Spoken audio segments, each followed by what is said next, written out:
The Beggar Triplets saw a millionaire and shouted, "Daddy, you are our father," when he saw the mark on his arm. He was completely speechless. Subscribe to the channel to follow more exciting stories like this one. The Victorian mansion on Lancaster Avenue stood as a silent guardian of countless untold stories, its weathered brick walls holding secrets that would soon unravel in the most unexpected ways.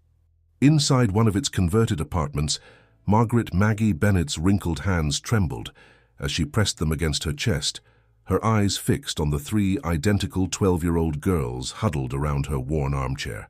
Each child bore the same striking features: autumn brown hair, eyes the color of storm clouds, and most notably, a peculiar star-shaped birthmark on their right hands.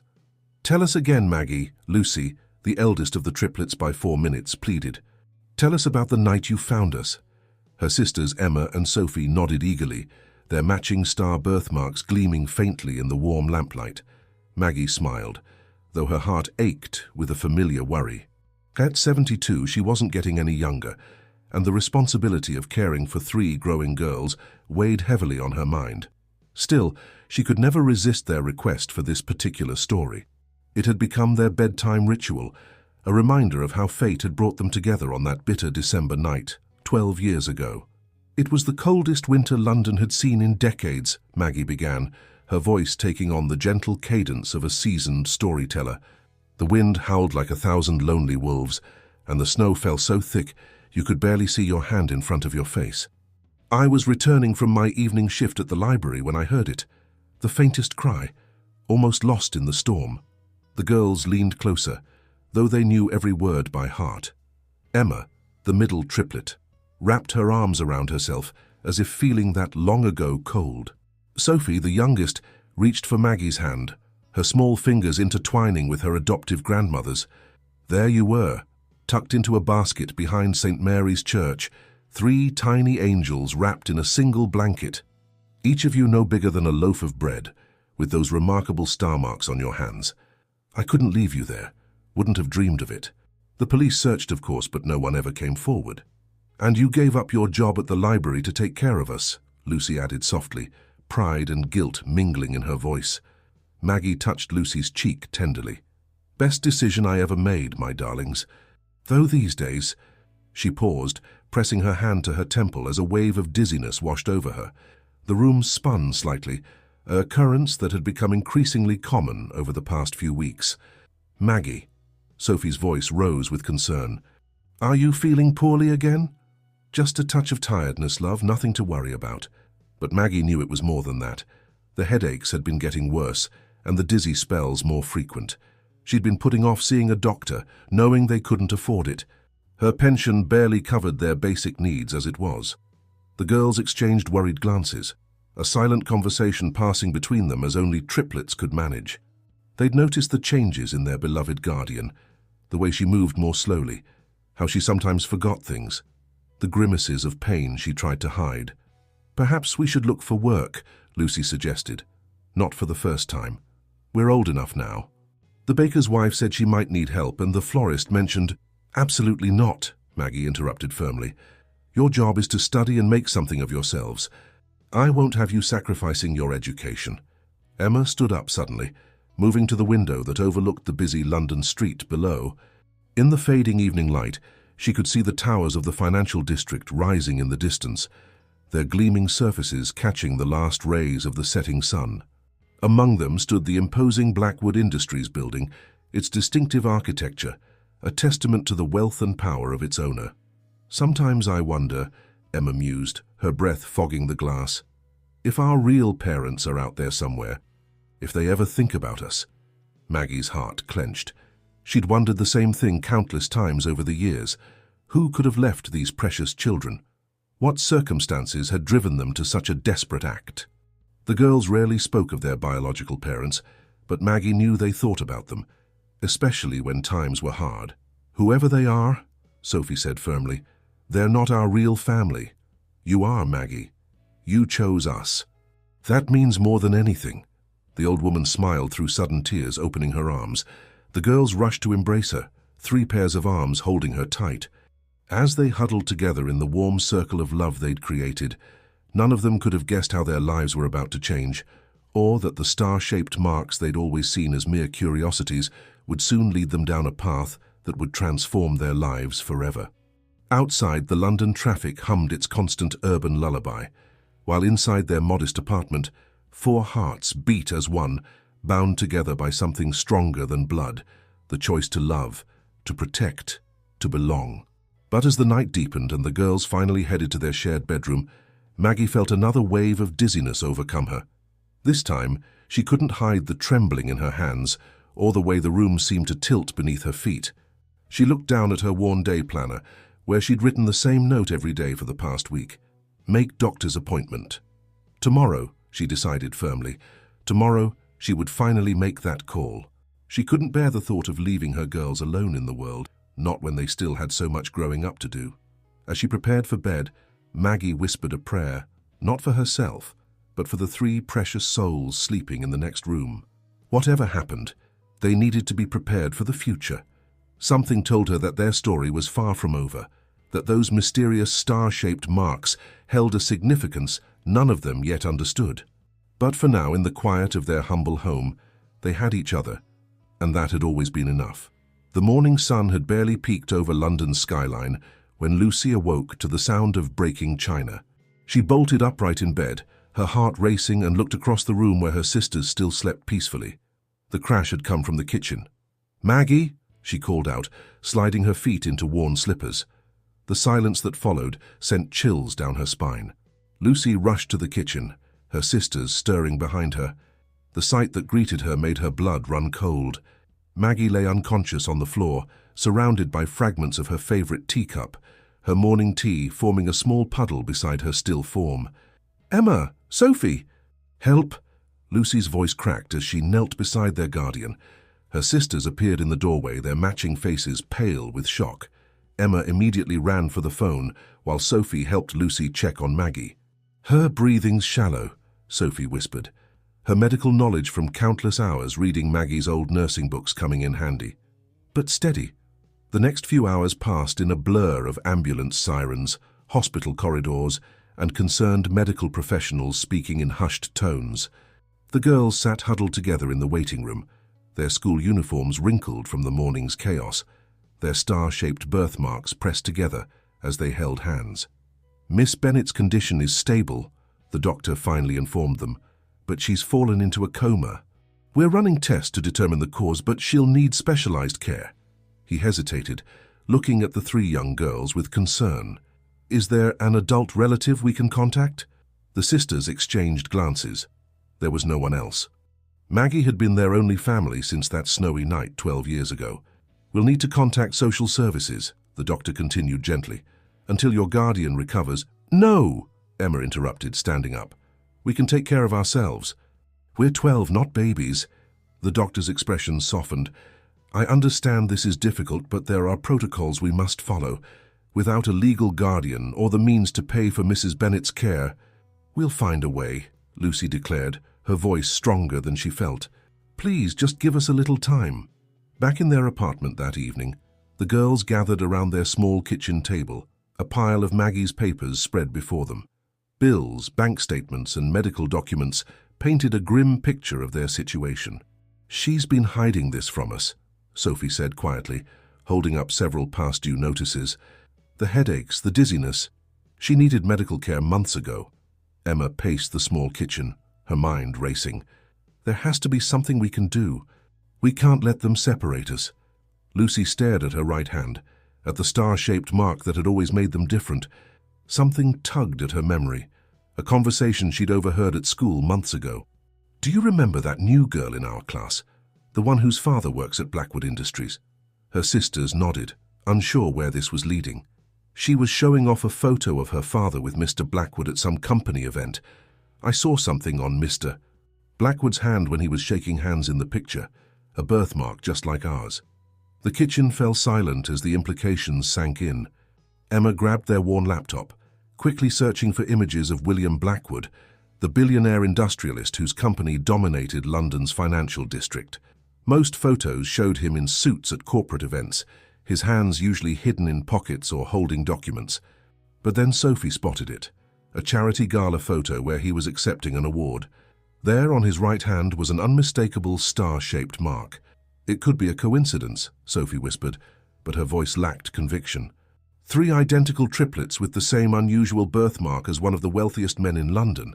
Lucy shook her head. That's not coincidence. That's destiny. Emma closed the laptop decisively. We need to talk to him. If there's even a chance he's our... If he could help Maggie. But how? Sophie asked. We can't just walk into Blackwood Industries and demand to see the CEO. Lucy's eyes lit up with determination. Maybe not, but we can try. Tomorrow's Saturday. No school. We'll go to his office first thing in the morning. What's the worst that could happen? As they prepared for bed that night, each girl lost in her own thoughts, a storm gathered over London. Rain lashed against their windows, as if nature itself was warning them of the challenges ahead. They left Maggie's bedroom light on, unable to bear the darkness of her empty room. In the hospital across town, monitors beeped steadily beside Maggie's bed as she lay still, unaware of the journey her girls were about to embark upon. On her bedside table, a nurse had placed the girls' school photo, 3 identical faces smiling hopefully at the camera, their hands clasped together, showing 3 matching stars that would soon lead them to their destiny.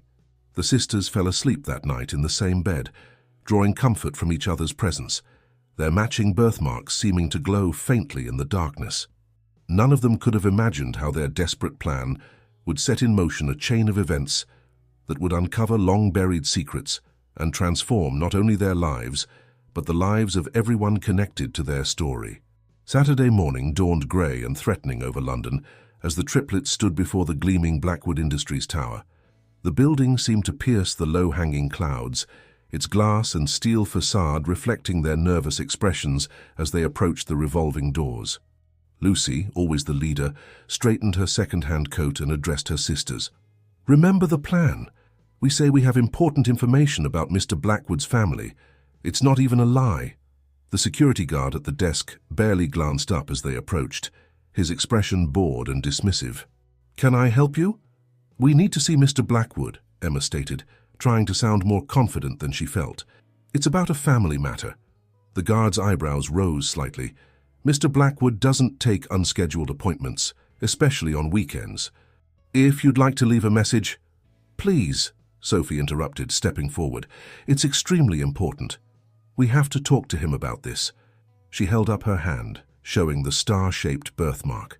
The guard's expression hardened. Listen, kids. Mr. Blackwood is a very busy man. If you're trying to pull some kind of prank, it's not a prank, Lucy protested. Look, we all have the same mark, just like him.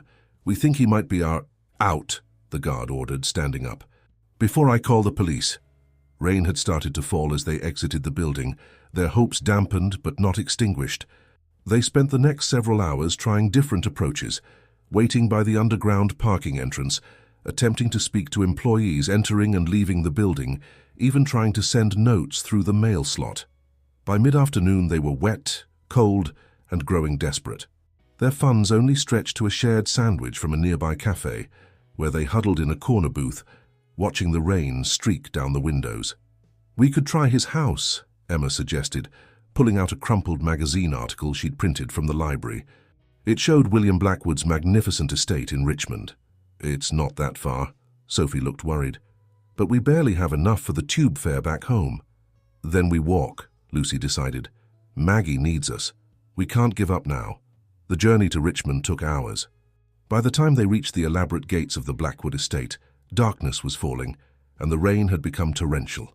Their clothes were soaked through, their shoes squelching with every step. A security camera swiveled to track their movement as they approached the intercom. Lucy pressed the button with trembling fingers. Blackwood residence, a clipped voice answered. Please, Lucy's voice cracked. We need to speak with Mr. Blackwood. It's about his birthmark, the star-shaped one. We have the same mark. We think he might be our father. Silence followed, then, Mr. Blackwood is not interested in entertaining false claims or schemes. Leave the premises immediately, or the police will be called. We're not lying, Emma shouted at the intercom. Please, just look at our hands. Our guardian is in the hospital. We need help. But the intercom had gone dead. As they stood there, security lights suddenly flooded the area, making them squint in the harsh glare. "We can't stay here," Sophie said, teeth chattering. "They'll really call the police." With nowhere else to go and no money for transportation, the girls took shelter in a bus stop near the estate. The small structure offered little protection from the wind and rain that continued to lash at them. They huddled together, trying to share what little warmth remained in their bodies. "Maybe we should go home," Sophie suggested weakly, but they all knew they couldn't afford another journey across London tonight. Hours passed. The temperature dropped further, and their wet clothes clung to them like icy shrouds. Each passing car made their hearts leap with hope, only to sink again as it drove by without stopping. Through the gates, they could see lights on in the mansion, warm, inviting lights that seemed to mock their misery. "Look," Emma whispered suddenly, pointing through the rain.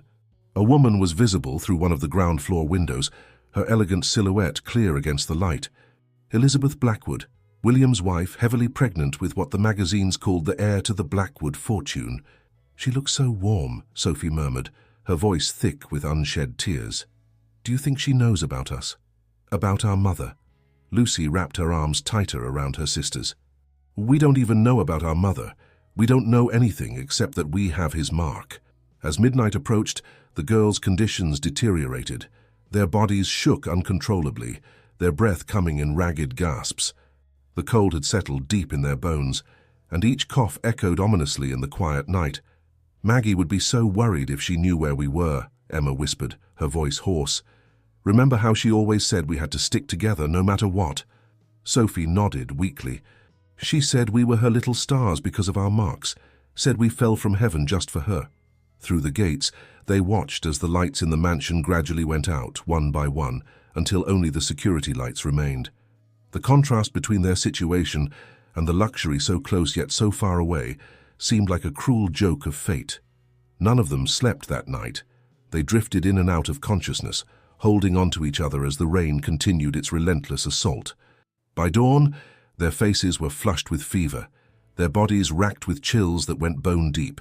As the first light of morning began to paint the sky in watery greys, Rose Matthews, a maid at the Blackwood mansion, arrived early for her shift. She nearly missed the three huddled figures at the bus stop, but something made her look twice.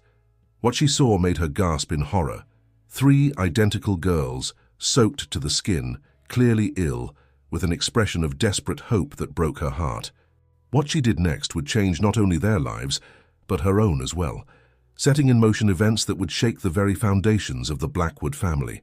Rose Matthews had worked at the Blackwood mansion for 15 years, long enough to know that breaking protocol could cost her the job she desperately needed. Yet as she approached the three shivering girls at the bus stop, something in her heart wouldn't let her simply walk away. "Good heavens, you poor things." She rushed forward, her sensible shoes splashing through puddles. Up close, the girls' condition was even worse than she'd first thought. Their lips had a bluish tinge, and their identical faces burned with fever despite their violent shivering. We need to see Mr. Blackwood," Lucy managed between chattering teeth. "It's important." Rose touched Emma's forehead, alarm spreading across her features. "You're burning up, all of you. How long have you been out here?" "All night," Sophie whispered, her voice barely audible. "We had nowhere else to go." Rose made a quick decision. She couldn't take them into the mansion, that would cost her job instantly, but she couldn't leave them here either. Her small cottage on the estate grounds would have to do. "Come with me," she said firmly, helping them to their feet. Quickly now, before the security cameras turned this way. The girls stumbled after her, their legs nearly giving out several times during the short walk to her cottage. Rose had never been more grateful for the small servant's residence, tucked away behind a grove of trees, hidden from the main house's view. Inside, she immediately wrapped them in blankets and sat them by the electric heater. "I'm Rose," she said, putting the kettle on. "And you three need proper medical attention." Through chattering teeth and between sips of hot tea, the girls told her their story, about Maggie, the star-shaped birthmarks, and their desperate attempt to reach William Blackwood. Rose listened with growing amazement, her eyes drawn to their hands where indeed three identical star-shaped marks stood out against their pale skin. "I've seen that mark," she said quietly, "on Mr. Blackwood's hand. He never wears short sleeves because of it, says it's unprofessional." The girls exchanged excited glances, but another round of violent coughing from Emma quickly sobered the moment. "You need antibiotics," Rose declared, recognizing the symptoms of developing pneumonia. "And proper care." But without money or a guardian's consent, she paced her small living room thinking hard. Mr. Blackwood had a program where employees could request emergency loans from the company. She'd never used it before, maintaining her pride through 15 years of service. But looking at these 3 sick children, pride seemed a small price to pay. "Stay here," she instructed, checking her watch. "Mr. Blackwood will be in his study for his morning coffee right about now. Don't make a sound and don't leave the cottage." Rose hurried across the grounds to the mansion, her mind racing. She'd need to be careful about this. Very careful. As she entered through the service entrance, she could hear Elizabeth Blackwood instructing the chef about her specific pregnancy-related dietary requirements. Making her way to Mr. Blackwood's study, Rose took a deep breath and knocked. "Enter," came the commanding voice she knew so well. William Blackwood sat behind his massive desk reading the morning paper. He barely glanced up as she entered. "Yes, Rose." "Sir, I apologize for the interruption, but I need to request an emergency loan." She kept her voice steady, professional. Now he did look up, surprise evident on his features. "You? In 15 years you've never asked for anything." "My sister's children," Rose improvised quickly. "They're very ill, sir, and need medication. I wouldn't ask if it wasn't urgent." William Blackwood studied her for a long moment. Rose held her breath, praying he wouldn't ask for details she couldn't provide. "How much?" £500, sir. I can repay it from my wages over the next few months." He nodded, reaching for his checkbook. "Make it 1,000. Children's medical bills have a way of mounting up." He wrote the check quickly, holding it out to her. "I hope they recover soon." "Thank you, sir. You're very kind."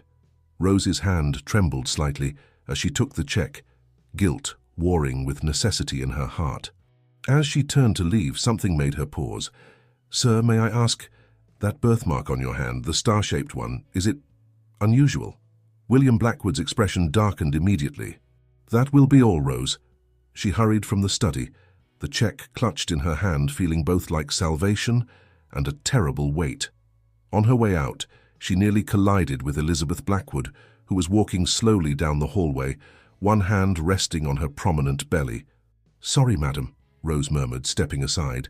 Elizabeth barely acknowledged her, but Rose noticed her other hand absently rubbing her shoulder, where Rose knew, from helping her dress, she had a small star-shaped birthmark of her own. The coincidence had never seemed significant until now. Back at her cottage, Rose found the girls exactly where she'd left them, huddled together on her small sofa. Their conditions had worsened in the short time she'd been gone. "Right," she said, grabbing her coat again. "I'm taking you to the hospital." No arguments. "But we can't pay," Lucy protested weakly. Rose patted the check in her pocket. "Don't worry about that now. But you must promise me something. Don't tell anyone about Mr. Blackwood or the birthmarks. Not yet.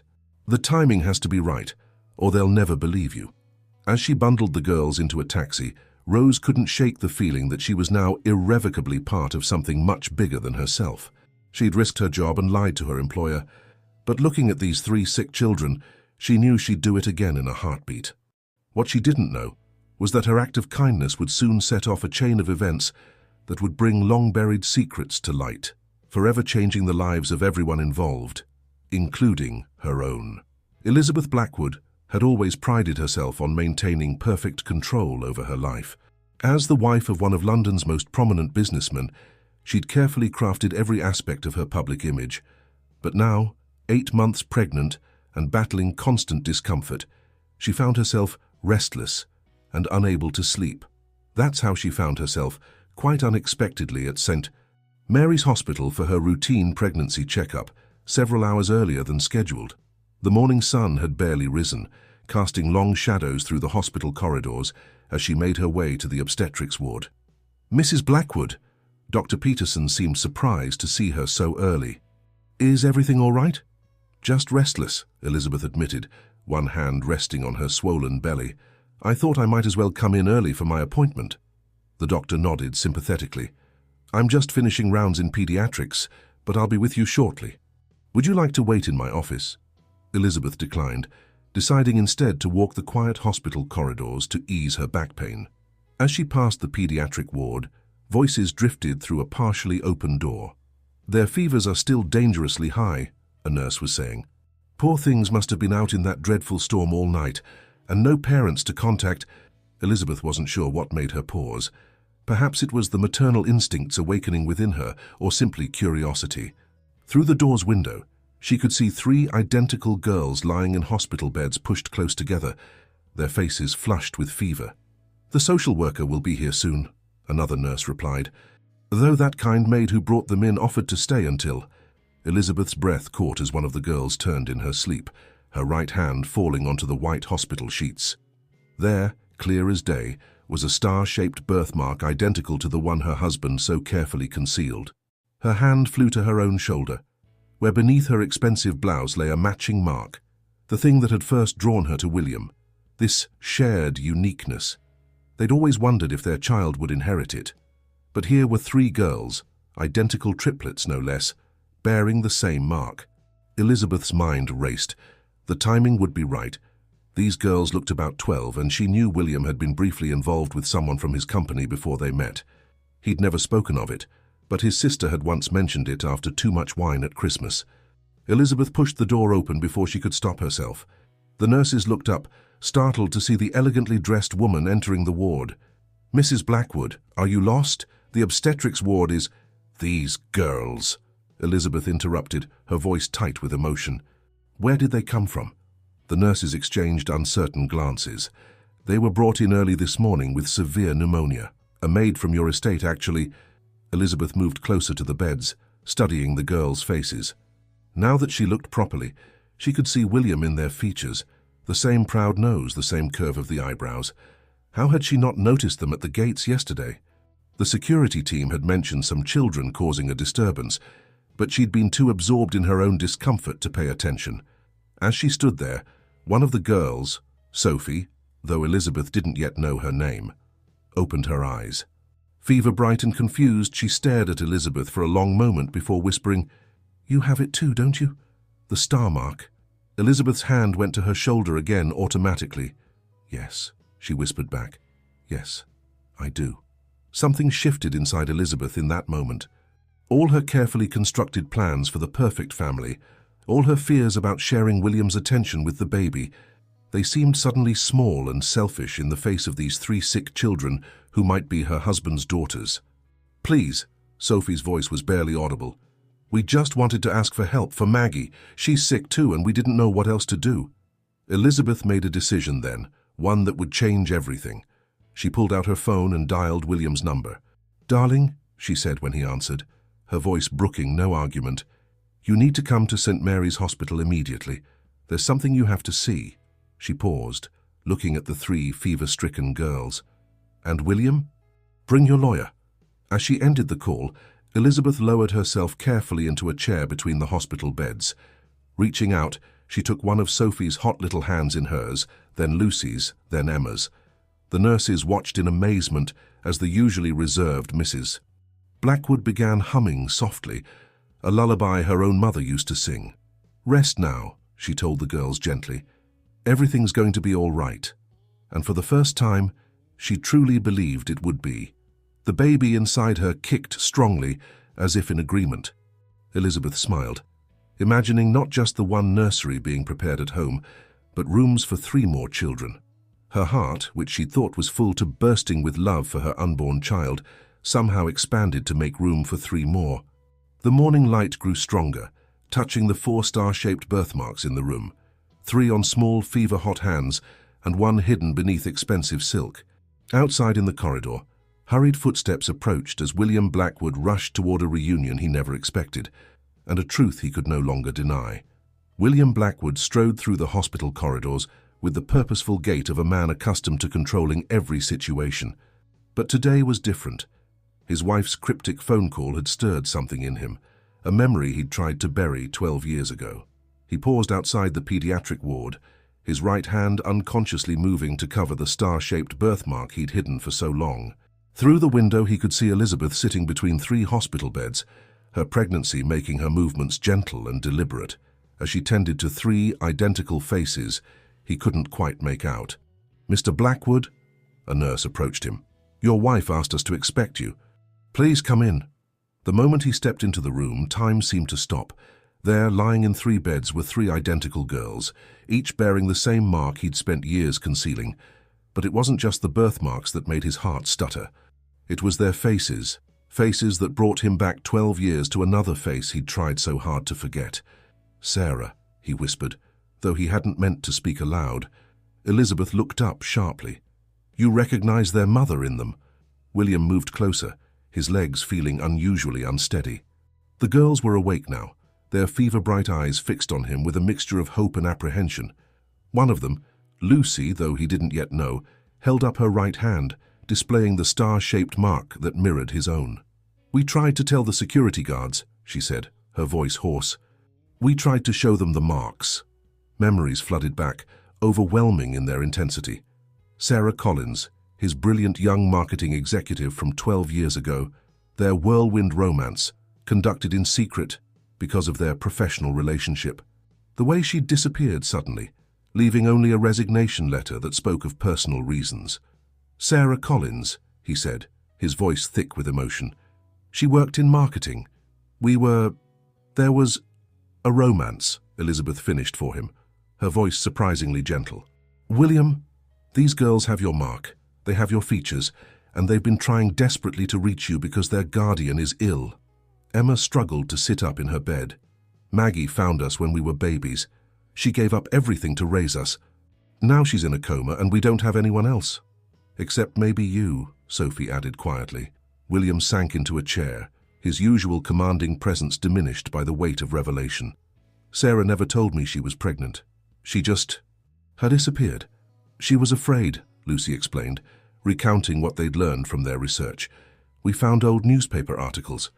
You were just becoming CEO, and there was all this pressure about the company's image." William closed his eyes, remembering those tumultuous days. The board had been skeptical of his youth, his ability to lead. Every decision, every relationship had been scrutinized. Had Sarah been protecting him, or herself, or both? "Where is she now?" he asked, opening his eyes. "Your mother?" The girls exchanged glances. "We don't know," Sophie admitted. "Maggie tried to find her over the years, but..." Elizabeth reached out and took William's hand, pressing it against her pregnant belly where their unborn child kicked strongly. "Feel that?" she whispered. "That's your child. And these girls? They're your children too. They have your mark, your blood, and they need you now." William looked at his wife in amazement. This wasn't the reaction he'd expected from her. Elizabeth had always been concerned about her position, about appearances. Yet here she was, advocating for these children who could complicate everything.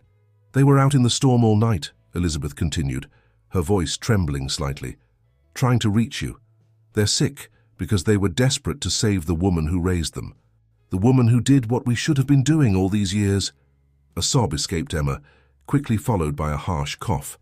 Without thinking, William moved to her bed, his hand reaching out to smooth her hair back from her forehead, just as his father had done for him when he was sick as a child. The moment his hand touched her forehead, something shifted inside him. This was his daughter. These were his daughters.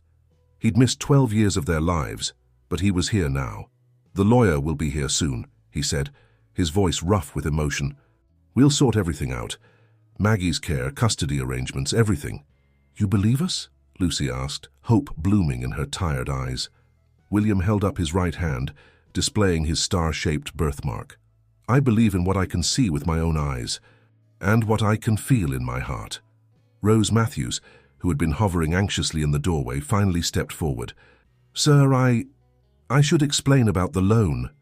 "Give these girls their medicine and send the bills to me," William interrupted, managing a small smile. "All of them. And Rose, thank you for doing what I should have done immediately." Elizabeth stood carefully, one hand supporting her back.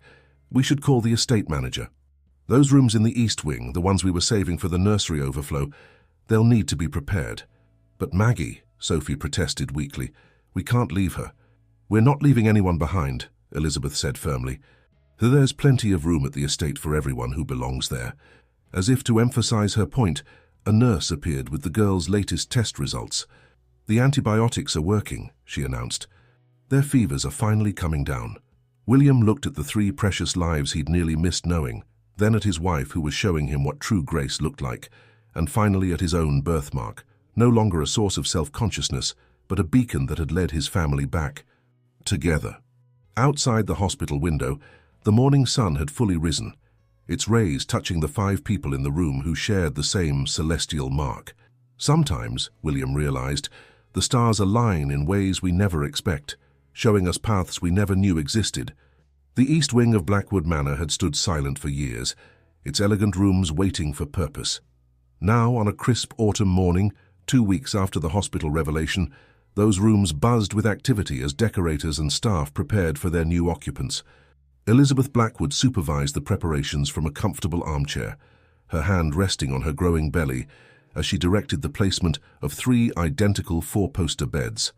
Each bed featured different colored linens, emerald for Lucy, sapphire for Emma, and amethyst for Sophie, a subtle way to help others tell the triplets apart while maintaining the symmetry they loved.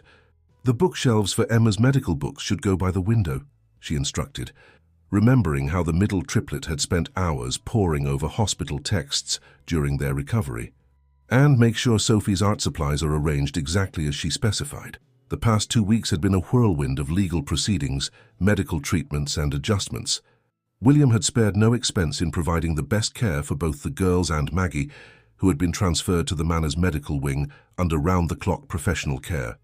Mrs. Blackwood, Lucy's voice came from the doorway, still carrying a trace of uncertainty when using the formal address. Is it all right if we visit Maggie now? Elizabeth smiled warmly. Of course, darling. The doctor said she's showing more responsiveness today. The 3 girls had recovered well from their pneumonia, though they still moved more carefully than typical 12-year-olds should. They made their way to the medical wing, their steps synchronized without conscious thought. Maggie lay in a state-of-the-art hospital bed, surrounded by monitoring equipment that beeped softly. The girls took their usual positions around her, Lucy holding her right hand, Emma the left, while Sophie sat at the foot of the bed with her sketchbook. We're getting settled in our new rooms, Maggie, Lucy began their daily update. Elizabeth, she insists we call her that, not Mrs. Blackwood. She's thought of everything. The library here is enormous, Emma added excitedly. And William, Father, he's arranged for a tutor to help us catch up on French and Latin. I'm painting again, Sophie shared softly, showing her sketchbook even though Maggie's eyes remained closed. Elizabeth found Mother's old art portfolios in storage. Did you know she was an artist too before she worked in marketing? The girls had learned more about Sarah Collins in the past 2 weeks than in all their years of wondering. William had shared everything he knew, how talented she was, how her art had influenced some of the company's most successful campaigns, how she disappeared without a trace that winter 12 years ago. A soft knock at the door interrupted their visit. Rose Matthews stood there, still wearing her maid's uniform despite William's insistence that she take a new position as the girl's personal assistant. Sorry to interrupt, but your father would like to see you in his study. All 3 of you. The girls exchanged glances. William's study had always seemed like the heart of his authority in the house, and being summoned there still made them nervous. They kissed Maggie's cheeks and promised to return later. In the study, they found William standing by the window, his usual commanding presence softened by what appeared to be nervousness. Elizabeth sat in one of the leather armchairs, beaming with barely contained excitement. Girls, William began, we've received some news about your mother. The triplets froze, hardly daring to breathe. They'd known their parents were searching, had seen the private investigators coming and going, but hadn't dared hope for actual news. She's been found, Lucy whispered. Yes, William confirmed. In Cornwall. She's been living there as an art teacher under her mother's maiden name. When she saw the newspaper articles about you girls being found, he paused, emotion making his voice rough. She's on her way to London now. The girls clutched each other's hands, their star birthmarks pressing together. After 12 years of wondering, of imagining every possible scenario, the reality of meeting their biological mother seemed overwhelming. Does she want to meet us? Emma asked hesitantly. Elizabeth rose carefully from her chair. More than anything, she's been carrying your pictures in her wallet all these years, the ones from the newspapers when Maggie first found you. She never stopped loving you. But she left us, Sophie said, voicing the hurt they'd all carried. William moved to stand before his daughters. She was young, scared, and facing impossible choices. The board of directors back then, they weren't kind to scandal. She thought she was protecting everyone by leaving. He knelt down to their level, something that would have seemed impossible just weeks ago. But she's here now, just like I'm here now, and we all want to make up for lost time. If you're willing, Elizabeth added gently, there's no pressure. We can take this as slowly as you need. Lucy, always the protector, looked at her sisters. Emma's face showed cautious hope, while Sophie seemed torn between excitement and fear. Can we meet her here, with you and Elizabeth present? Of course, William assured them. However you want to do this, we'll support you. Another knock at the door revealed Rose. Sorry, sir, but there's been a change with Mrs. Bennet. The doctor says she's showing signs of waking up. The news electrified the room.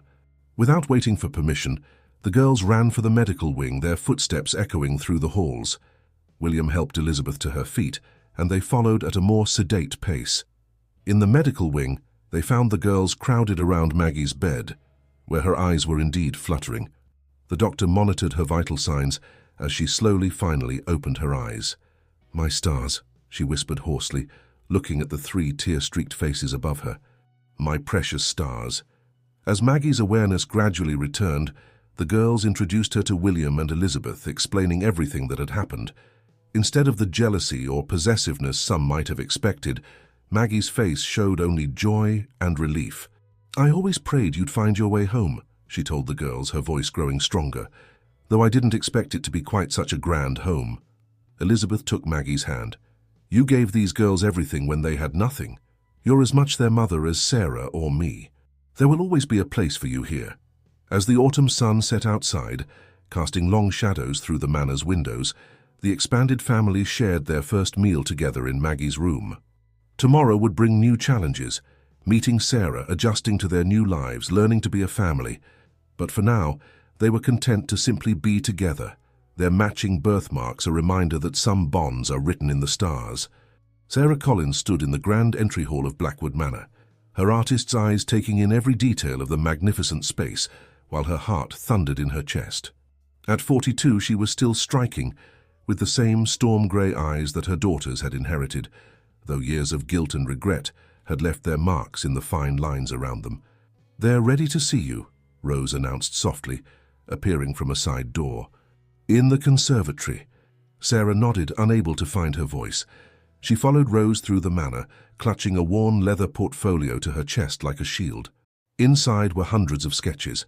3 baby girls in different poses, imagined at different ages, drawn from memory and longing over 12 years of separation. The conservatory was flooded with morning light, its glass walls overlooking the manicured gardens. Elizabeth sat in a comfortable wicker chair, her presence both regal and reassuring. William stood by the window, his posture rigid with tension. And there, seated together on a plush sofa, were the 3 girls Sarah had dreamed about every night for 12 years. Hello, she managed, her voice barely above a whisper. I'm your mother, Sarah. The girls stared at her with identical expressions of wonder and apprehension. They saw themselves in her face, their nose, their chin, the way she nervously tucked her hair behind her ear. How you have our eyes, Sophie said suddenly, breaking the tension. Or rather, we have yours, Sarah smiled tremulously. Yes, from my grandmother. And the artistic talent too, I hear. She gestured to the sketchbook visible in Sophie's lap. Why did you leave us? Lucy asked directly, always the one to address the elephant in the room. Sarah moved to a chair opposite the girls, setting her portfolio on the coffee table between them. I was 29, unmarried, and carrying triplets. The company was in a delicate position with the board of directors questioning William's leadership. She glanced at William, who had turned to face them. There were rumors already about our relationship. If it had come out that the new CEO had fathered children with an employee, so you left to protect his career? Emma's voice held a note of judgment. No, Sarah replied firmly.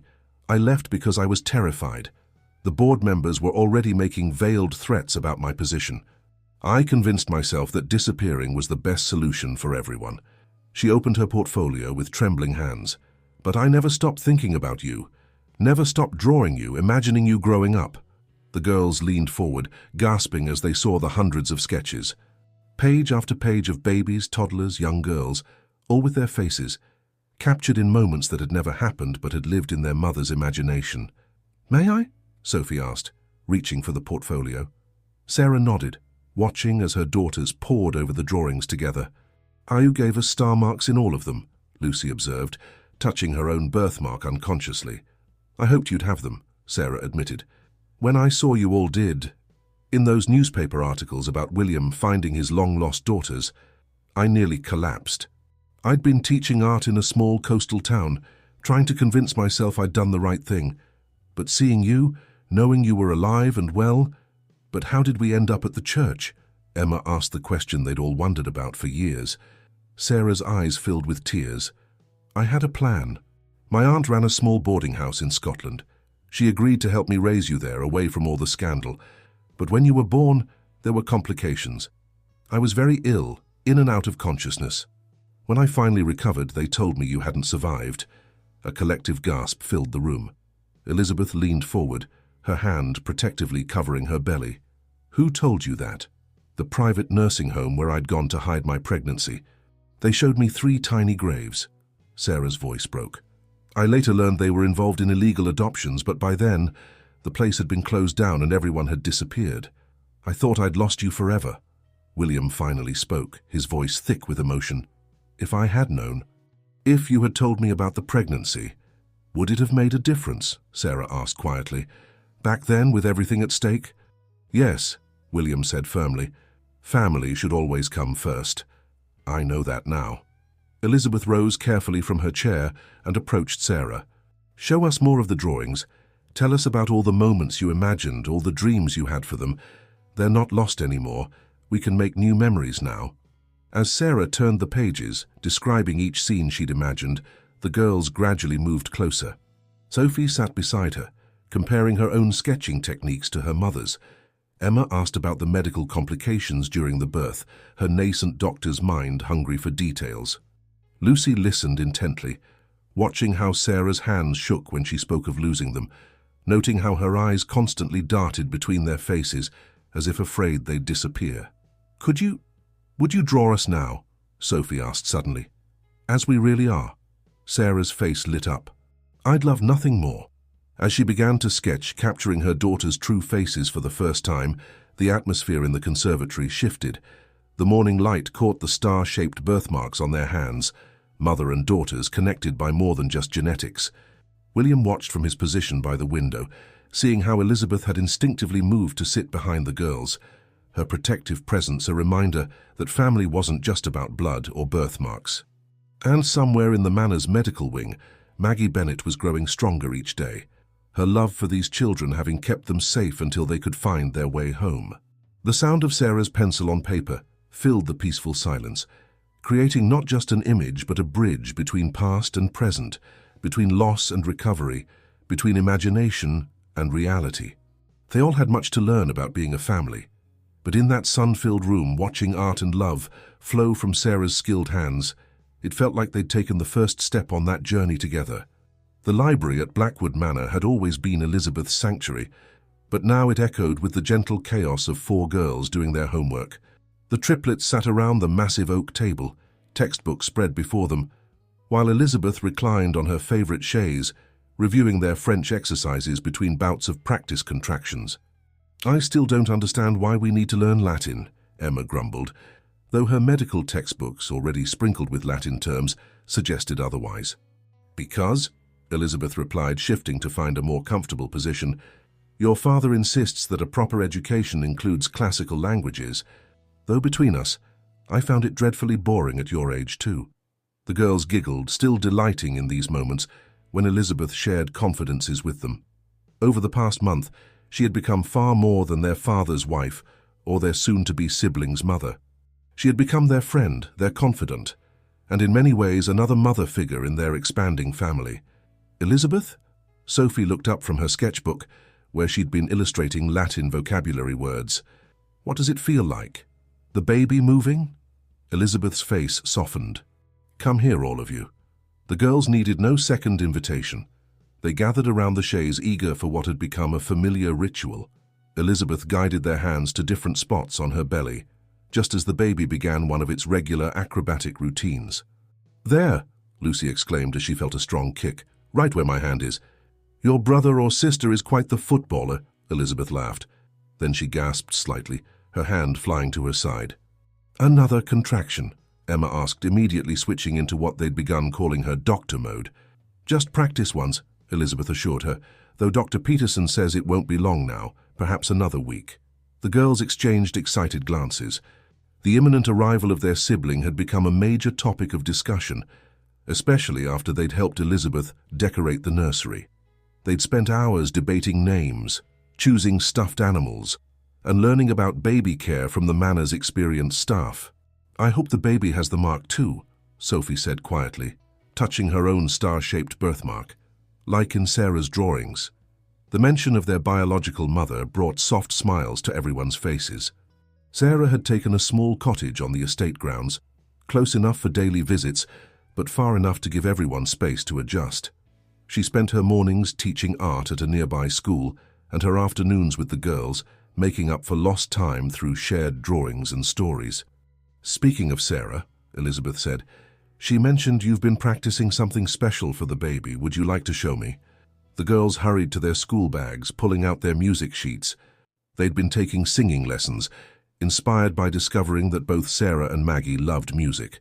With help from their tutor, they'd prepared a lullaby arrangement that showcased their natural harmony. As they began to sing, their voices blending perfectly, Elizabeth felt tears spring to her eyes. Pregnancy hormones, she told herself, but she knew it was more than that. These three precious girls who had tumbled into their lives so unexpectedly had filled a void she hadn't even known existed. "That was beautiful," she managed when they finished. "The baby is already moving more quietly, like it's listening." "Really?" The girls crowded around again, eager to feel. A knock at the library door revealed Rose, carrying a tea tray. "Sorry to interrupt, but Mrs. Bennet is asking for the girls. She's feeling especially strong today and would like to try walking in the garden." "Can we, Elizabeth?" Lucy asked, though they already knew the answer. Elizabeth had been instrumental in ensuring that Maggie remained an integral part of their lives, even insisting that her room be relocated closer to the girls' wing once she was strong enough to leave the medical suite. "Of course, darlings. Just remember to take her wheelchair in case she gets tired." Elizabeth began to lever herself up from the chaise, waving away their immediate offers of help. "I'm pregnant, not helpless. Though I would love some company on my way to William's study." As they walked through the manor's grand corridors, Elizabeth's hand resting lightly on Lucy's shoulder for balance, Emma asked, "Is Father still worried about the board meeting?" Elizabeth nodded. Some of the older board members had been less than pleased about William's newly discovered daughters and their unconventional family arrangement. "Your father is presenting a new vision for the company's future today, one that emphasizes family values and progressive thinking." "Because of us?" Sophie's voice held a note of concern. "Because of all of us," Elizabeth corrected gently. "The triplets who reminded him what matters most. The baby who's about to join us. Maggie who showed us what true maternal love looks like. Sarah who's teaching us about redemption and second chances. And yes, even me, the society wife who discovered her heart was big enough for an instant family." They reached William's study just as another contraction gripped Elizabeth. This one felt different, stronger. She saw Emma's eyes widen in recognition. "That wasn't a practice contraction, was it?" the young girl asked knowingly. Elizabeth shook her head, a mixture of excitement and anxiety crossing her face. "I believe your sibling might be arriving sooner than we thought." The girls sprang into action with well-rehearsed precision. Lucy ran to inform William, while Emma helped Elizabeth to a chair, and Sophie called for Rose to summon the doctor. Their efficiency would have been impressive even for adults, let alone 12-year-olds. William burst from his study, board meeting forgotten. "Elizabeth, is it time?" She nodded, managing a smile through another contraction. "It seems our little one is eager to meet their sisters." As the manor erupted into organized chaos, with staff executing the long-planned delivery procedures, Elizabeth held tight to her girls' hands. Soon there would be another child bearing the star-shaped mark, another thread in the tapestry of their extraordinary family. But for now, she basked in the love and support of these three remarkable girls who had taught her that motherhood came in many forms and that a heart could indeed grow large enough to hold all of them. The private wing of St. Mary's Hospital hummed with anticipation. In the waiting area, 3 identical girls sat holding hands, their star-shaped birthmarks pressed together in what had become their gesture of unity. Sarah sat nearby, sketching the scene with rapid strokes, while Maggie watched from her wheelchair, her recovery allowing her to be present for this momentous occasion. "Do you think it's happened yet?" Sophie whispered, glancing at the clock for the 100th time. "These things take time," Maggie answered softly, remembering countless births she'd witnessed during her nursing days. "But something tells me your little brother or sister won't keep us waiting much longer." As if on cue, William emerged from the delivery room, his usually impeccable appearance slightly disheveled, his face glowing with joy. "Girls," he called, his voice thick with emotion, "would you like to meet your sister?" The triplets jumped up, then hesitated, looking at Sarah and Maggie. William smiled warmly. "All of you, please." "Elizabeth insists." They entered the private room to find Elizabeth propped up on pillows, looking tired but radiant, holding a tiny bundle wrapped in the softest cashmere blanket. The baby had a dusting of dark hair, and as they watched, she opened eyes the same storm-grey shade as the triplets. "Come closer," Elizabeth encouraged. "Meet Charlotte Margaret Sarah Blackwood." Maggie's hand flew to her heart at the inclusion of her name, while Sarah quietly wiped away tears. The girls approached the bed cautiously, their movements synchronized as always. "She's so small," Emma observed, her medical knowledge providing context. "But her color is perfect and her breathing is strong." "Would you like to hold her?" Elizabeth asked. "Lucy first as the eldest." Lucy sat carefully in the chair beside the bed, and Elizabeth showed her how to support the baby's head as she transferred Charlotte into her sister's arms. The moment Lucy cradled her, Charlotte's tiny right hand escaped the blanket, reaching upward. There, on her delicate skin, was a perfect star-shaped birthmark. "She has it!" Sophie exclaimed softly, "just like in Sarah's drawings." Indeed, Sarah had sketched this very scene dozens of times over the past months, the new baby bearing the family mark, surrounded by loving siblings.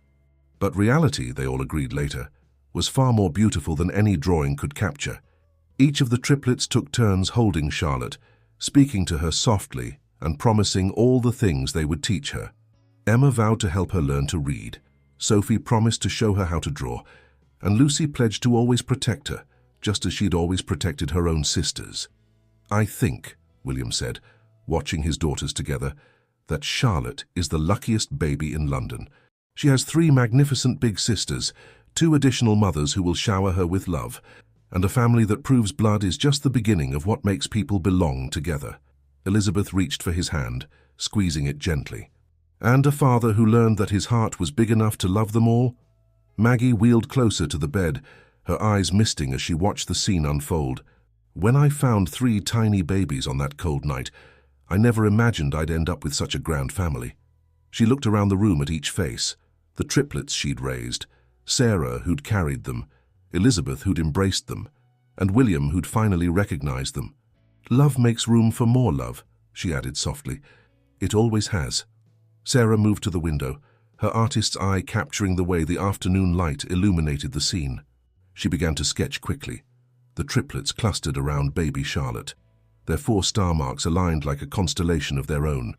"Mother!" Sophie called out, using the name that had finally begun to feel natural.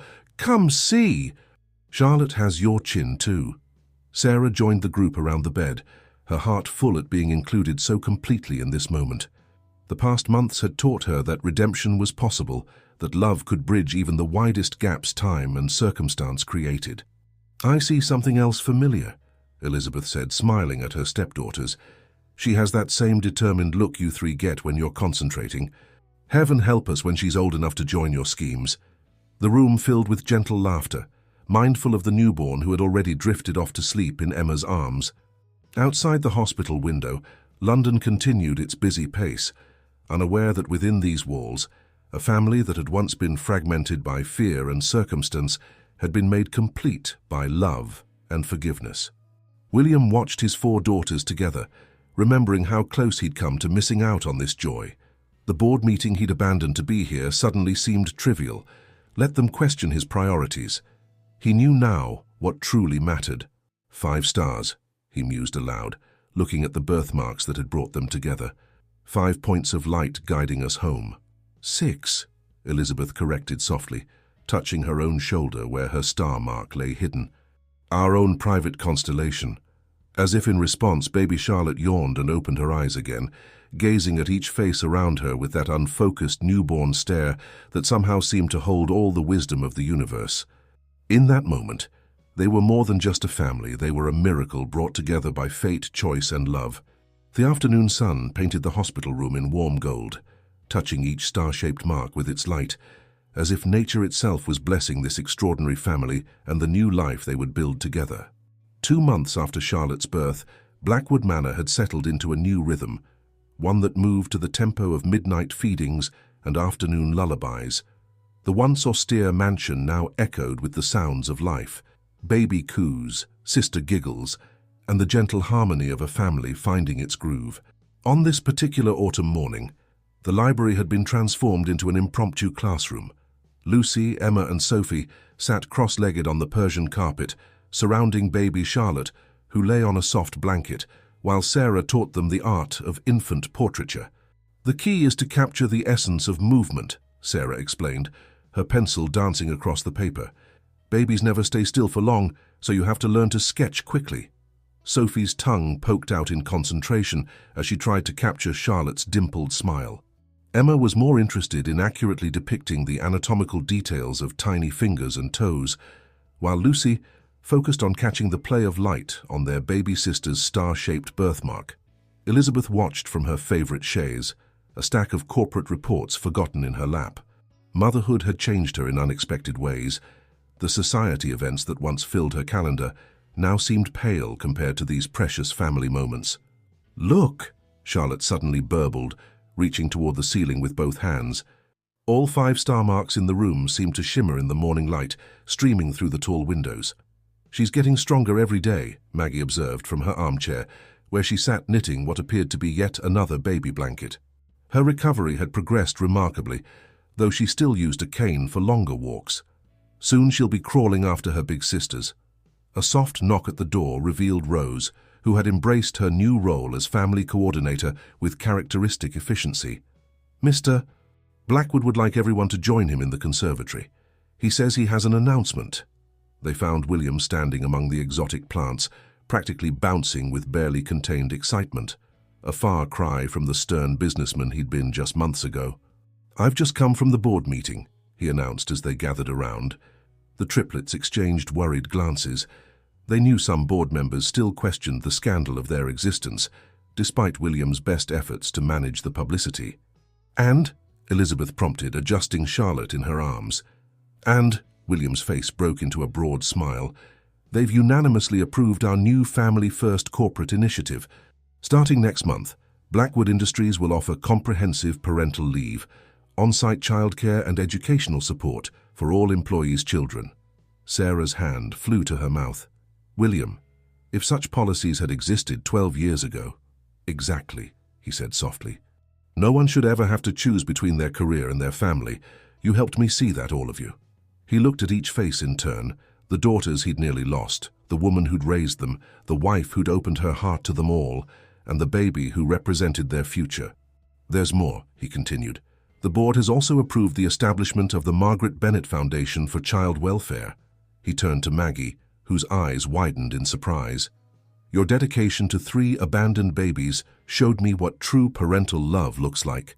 This foundation will support others who make the same choice." Maggie's eyes filled with tears as the girls rushed to hug her. "Oh, William," she managed, "I only did what any decent person would do." "Perhaps," Elizabeth said, passing Charlotte to her father, "but decent people changed all our lives. It's time we helped them change others." The baby chose that moment to make her opinions known, with a demanding cry that her sisters had come to recognize as her hunger signal. As if choreographed, the family moved into their now familiar routine. Emma retrieved the prepared bottle from Rose, testing its temperature with scientific precision. Sophie adjusted the cushions in Elizabeth's favorite feeding chair, while Lucy entertained Charlotte with funny faces to distract her from her hunger. Sarah caught the scene in quick sketches, her artist's eye capturing the natural choreography of family love. It's amazing, she mused aloud, how life writes better stories than any we could imagine. Speaking of stories, William said, once Charlotte was contentedly feeding in Elizabeth's arms, there's one more surprise. The attic room you girls have been curious about? I've had it renovated. The triplets' eyes lit up. They'd been fascinated by the locked room at the top of the house since moving in, but William had always deflected their questions about it. It's ready, Elizabeth asked, sharing a knowing smile with her husband. William nodded. Shall we show them? The procession up to the attic was slow, accounting for Maggie's careful steps and Charlotte's recently finished feeding. When William finally unlocked the door, the girls gasped in unison. The once dusty attic had been transformed into a magnificent family room. One wall held floor-to-ceiling bookshelves, already filled with beloved volumes from both the Manor's library and Maggie's old collection. Another featured a gallery of Sarah's artwork, her imagined drawings of the girls growing up displayed alongside recent family portraits. A cozy seating area surrounded a fireplace, while a craft table stood ready for Sophie's artistic endeavors. Emma's medical textbooks had their own special section, and Lucy's collection of family photographs had been beautifully framed and arranged.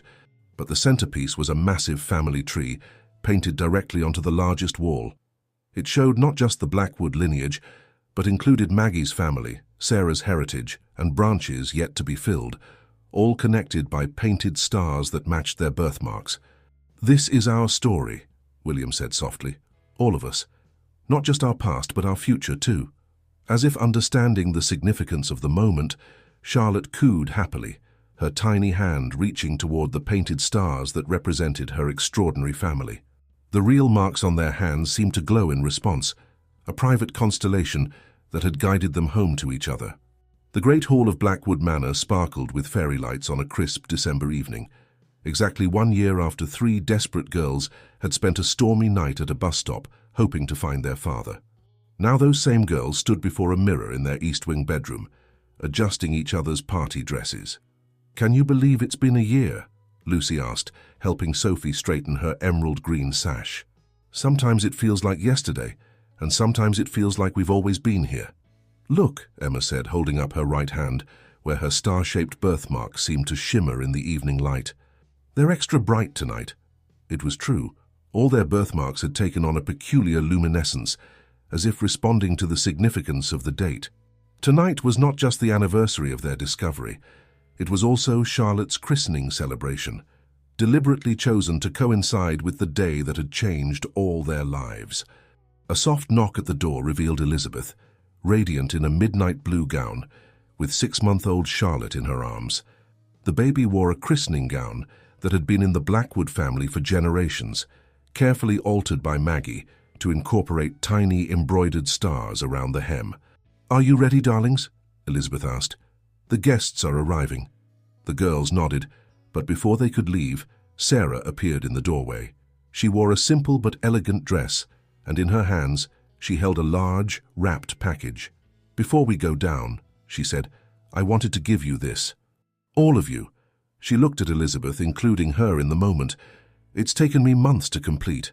The girls gathered around as Lucy carefully unwrapped the package. Inside was a massive canvas that made them all catch their breath. Sarah had painted their entire family in exquisite detail. William and Elizabeth seated in the library, the triplets surrounding them, baby Charlotte in Elizabeth's arms. Maggie sat in her favorite armchair nearby, while Sarah herself stood at an easel in the background. But the most striking feature was how she'd painted their birthmarks. Each one seemed to glow on the canvas, connected by delicate lines of light that formed a constellation binding them all together. "It's beautiful," Sophie whispered, her artist's eye appreciating the technical mastery, while her heart swelled with the emotion captured in every brushstroke.